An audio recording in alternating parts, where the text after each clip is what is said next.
What is up, ladies and gentlemen of the Online Jamily? JamiroFan2000, the beard of wisdom of the Online Jamily, here with yet another episode of the Jamiroquai Minute.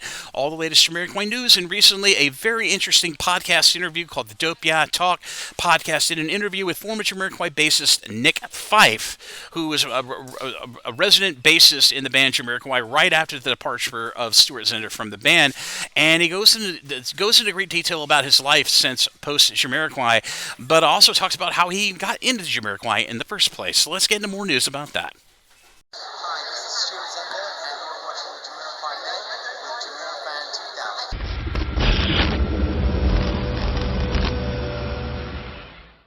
In former Jamiroquai bassist on podcast interview news, I had to record Jamiroquai Minute to note, as I prefaced at the beginning of this episode of the Jamiroquai Minute, former Jamiroquai bassist Nick Fyffe, who was very present with Jamiroquai during the synchronized era, right after the departure of Stuart Zender from Jamiroquai in 1998. Well, Nick Fyffe was recently on a very interesting podcast called the Dope Yeah Talk podcast, talking about his time in music, and Nick Fyffe, after he ended up leaving Jamiroquai, and I think it was 2002 or 2003, he would go off and start a really interesting band called the Temperance Movement. But in this podcast specifically, he does talk briefly about his time in Jamiroquai and how he ended up, like, almost unexpectedly getting an audition with Jamiroquai and then joining the band.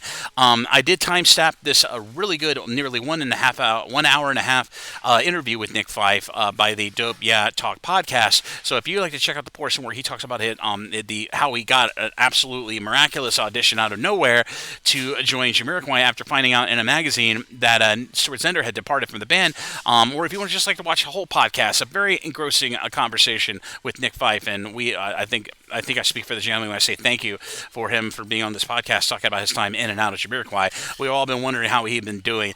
But if you'd like to check it out in yourself, I'll be sure to put a link to the timestamp and the full interview from the Dope Yeah Talk podcast with Nick Fyffe, a former bassist of Jamiroquai, down in the description area of this episode of the Jamiroquai Minute down below. So check that out in your own time. And as always, this is JamiroFan2000, and I'll see you really soon with another Jamiroquai Minute. Bye-bye, everybody. Take care. I'll see you around in exciting times.